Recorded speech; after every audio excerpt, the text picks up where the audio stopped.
Thank you very much, Mr. Master of Ceremony. Brigadier General Ansel Antoine, Member of Parliament for Dabadi Amira.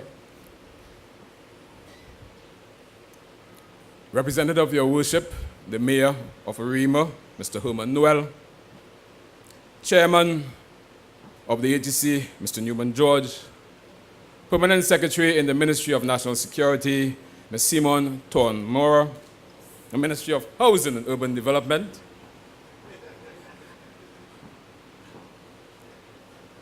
I stand corrected.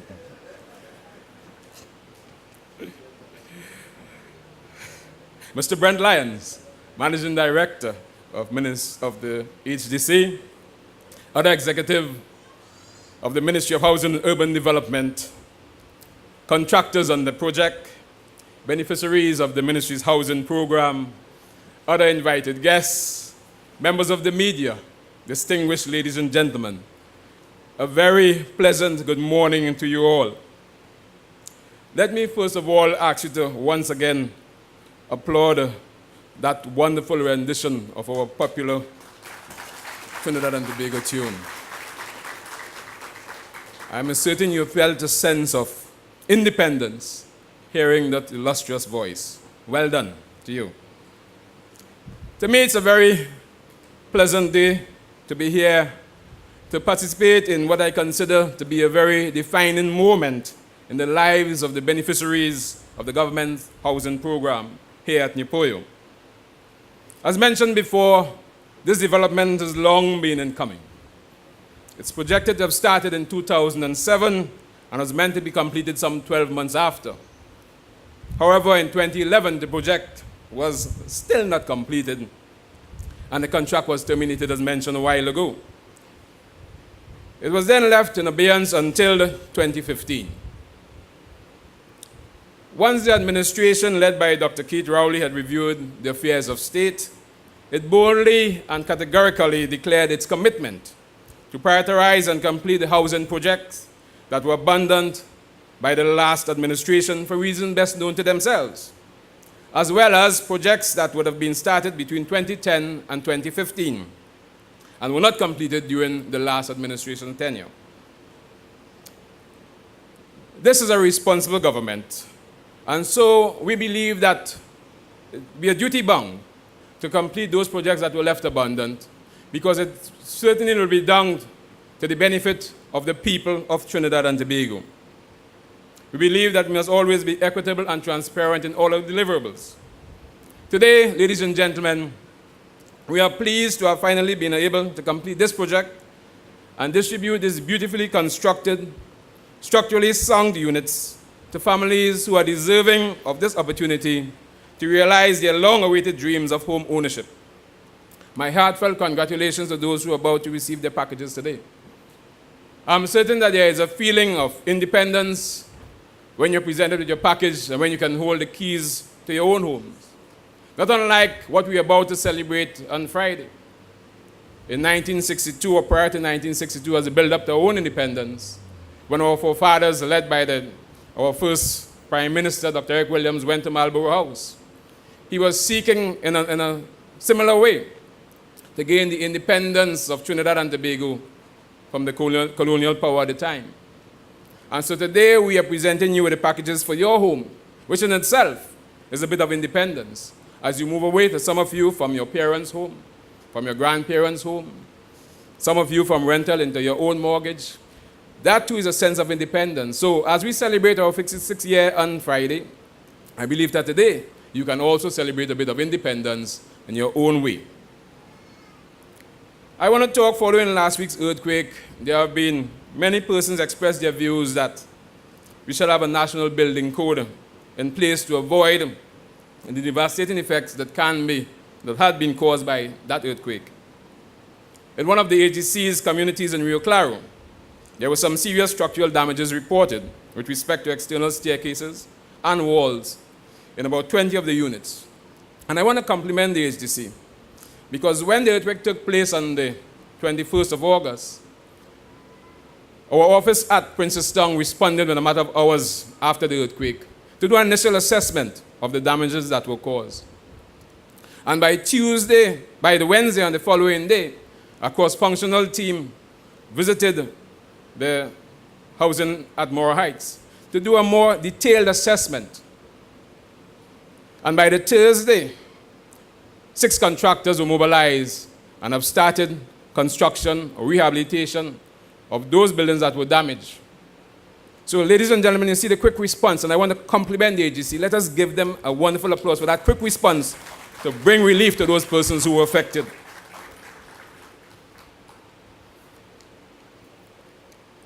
You see, while much has been said about the need for a national building code, be assured the developments constructed under the HGC in the last few years have been done in accordance with best international standards. In fact, while touring Gomez Street's housing development in Moruga last week, post the earthquake, the engineering staff was quick to point out that none of the units were affected by the tremors experienced. None of the units in Moruga, and we all know that Moruga is a place that the land slips and so on. And none of the units constructed in Gomez Street were affected whatsoever. Gomez Street is, in fact, another project started in 2017 under this administration. The engineer's assurance is supported by the HDC's 22-point certification quality management program, which has been proven to guarantee improved quality of the HDC's construction projects. This means that at every stage of the construction process, there's a sign-off and approval to mitigate against poor workmanship and make the contractors accountable for delivering the highest and best quality standards. Because that is very important for us and for you, the potential homeowners. The government has taken a decisive policy to ensure that small to medium contractors on the various construction projects are involved in order to spread what we consider to be the proverbial economic pie around us. This provides an opportunity for them to develop their businesses while entering or ensuring that they deliver quality, structurally sound work on each and every project to ensure that even the earthquakes will not affect us in the future. It also allows us to keep costs down, thereby making home ownership more affordable. I know that many persons look to the ministry and the HDC to provide them with a house. We are, however, much more than that. Yes, our mandate includes the provision of affordable housing units, but even more important, and with less funding, the ministry, through its various agencies, has been able to deliver affordable, innovative, and sustainable housing options to satisfy everyone's most fundamental needs, the acquisitions of a home, and of course, the establishment of communities. And I take on board the suggestions, the issues raised by the MP for Dabadi Omira, General Antoine, with respect to looking at the issues of what we call the self-employed persons in our communities. And so there's a duality of responsibilities. Because while the banks and the lending institution would demand certain paperwork and so on, and proof, of course, of income, we also need to suggest that we educate some of our communities, especially those who are self-employed and so on, that they too must be able to provide proof of income, trend of saving, because at the end of the day, if you are entering a mortgage, you have to be able to show ability to pay. So there may be some education, and I take that even in my own community in Point Fortin, because I experience the same kind of issues that General Antoine mentioned. So that we, as MPs, must get involved in educating our self-employed persons especially, to provide them with a certain kind of accounting background, and it's easy, simple accounting, to show the trend of savings, the volume of income weekly and monthly, so that there's a history that will allow them to benefit from our low-income housing. So General Antoine, thank you for those issues mentioned.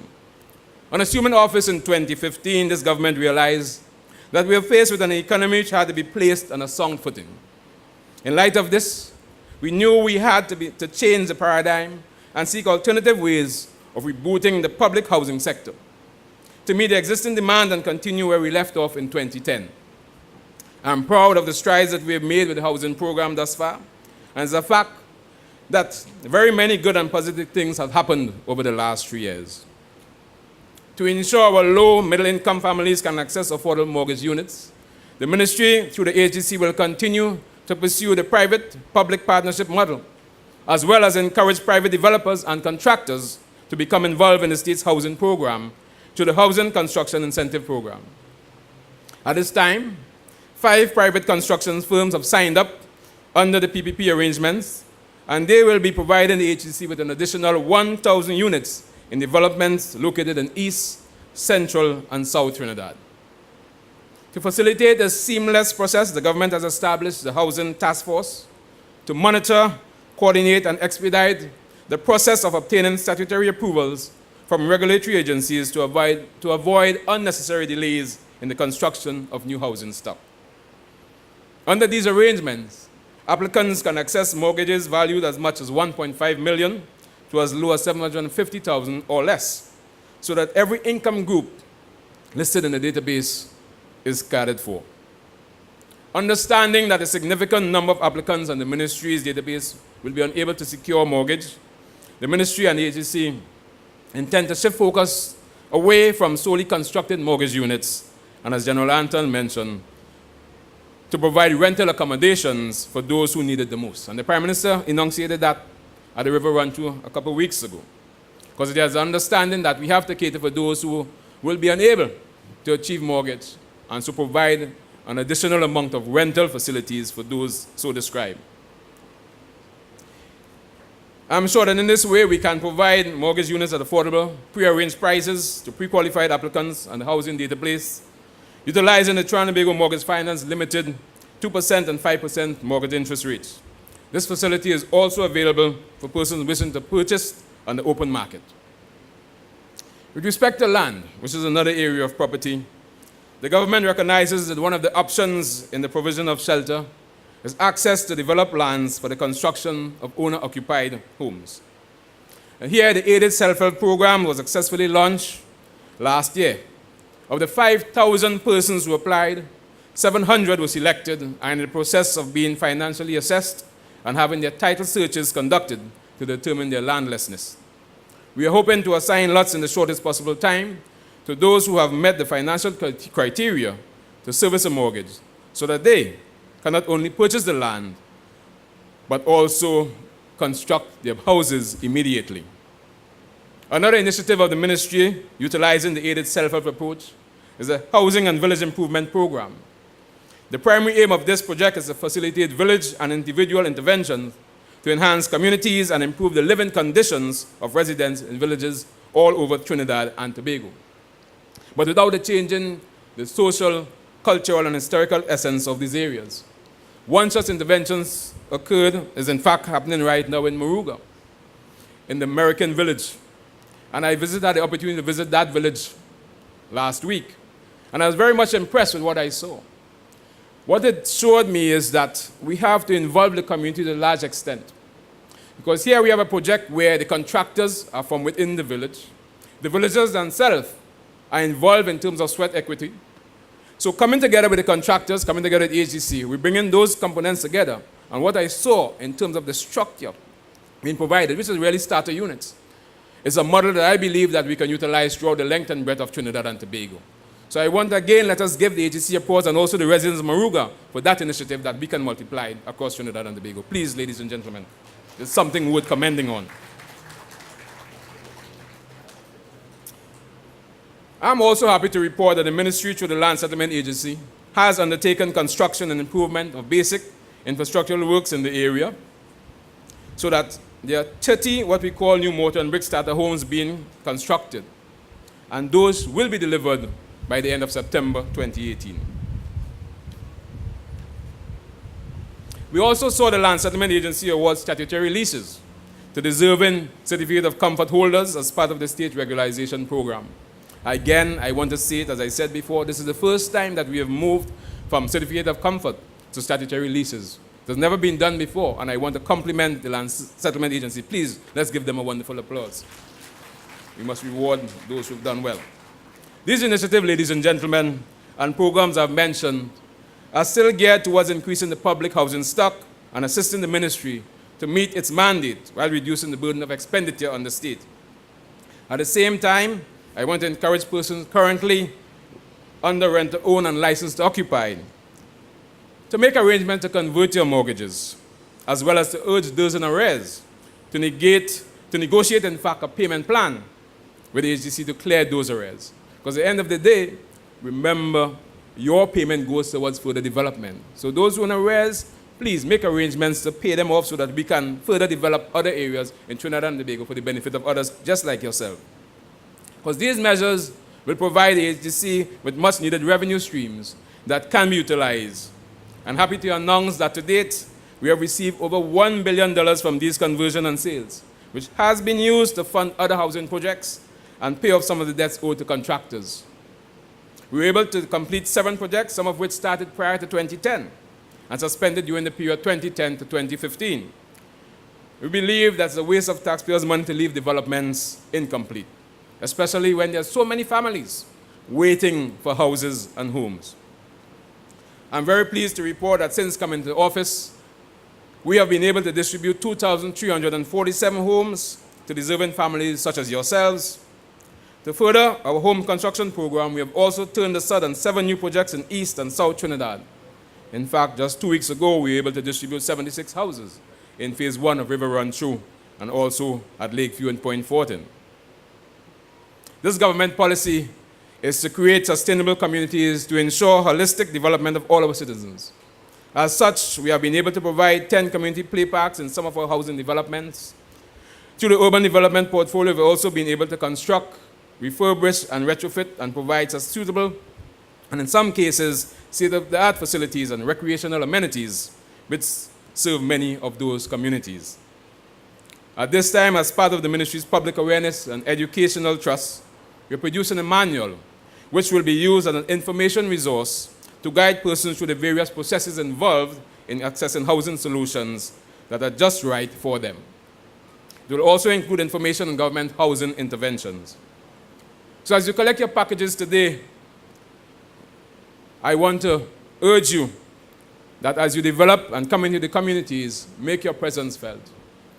You receive the keys or the packages for your houses, but houses by themselves do not build communities.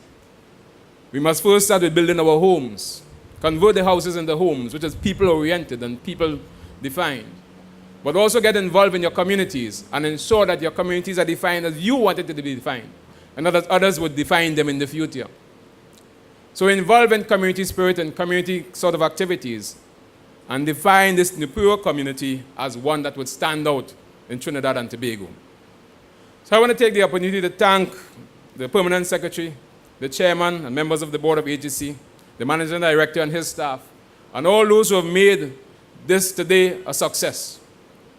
But I also want to thank the residents for having the patience and the MP in the area for supporting this initiative. Because at the end of the day, the government stands ready to ensure that they will provide one of the basic needs of man, shelter for those deserving citizens of Trinidad and Tobago. Today, it is your day, ladies and gentlemen, and I want to congratulate each and one of you. I take the opportunity to wish each and every one of you a happy 56th year of anniversary of Trinidad and Tobago. May we continue to observe our motto of discipline, production, and tolerance. May we also continue to observe our independence and, of course, our Republican status, which will soon come next month. But also understand that each and every one of us has a role to play in the contribution to the development of Trinidad and Tobago. So as you move into your own homes, be part of that community. And if all the communities do what you're about to do, I can assure you that Trinidad and Tobago will be a better place as we move out from our 56th to our 57th year. May God continue to bless us all and bless our nation. I thank you very much.